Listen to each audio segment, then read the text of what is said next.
My NDE took place when I was 20 years old, in October of 1975. I am currently a 45-year-old woman. I am Spanish and I studied English philology at the university. My NDE happened during a surgical operation to remove a lump in my breast. I remember suddenly opening my eyes and all was dark, except for a narrow path, wide enough for me to walk comfortably. It was like being in outer space. Everything around was in silence. The whole cosmos was around me, but I was not afraid or feeling bad at all. I felt full of hope, energetic, alive, as if all my dreams were coming true.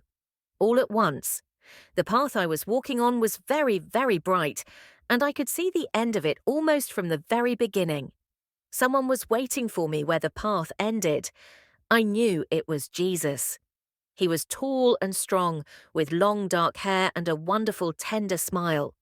His eyes were unforgettable, immense, dark, so loving and full of wisdom. He was wearing a long white tunic and sandals. He was there all by himself and smiling, just waiting for me. He welcomed me.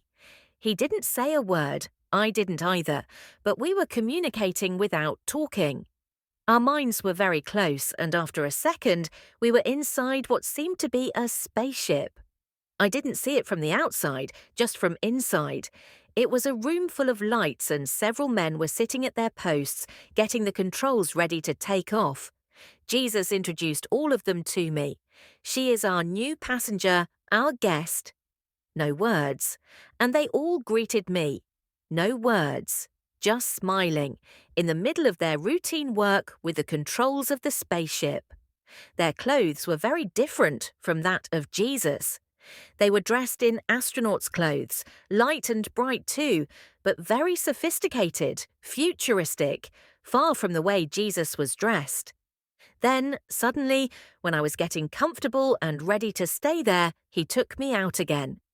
"You must go back," he said. No words, and his smile has since then accompanied me throughout my life. I did not balk at what he said. I just obeyed, unquestioningly.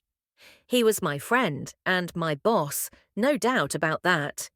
We didn't have to walk or move in order to enter or leave the ship. We only had to want to do it, and it was done. Our minds controlled everything. And so I left as he had said, and returned to my body and to this life. I woke up and cried, calling a friend's name for a while.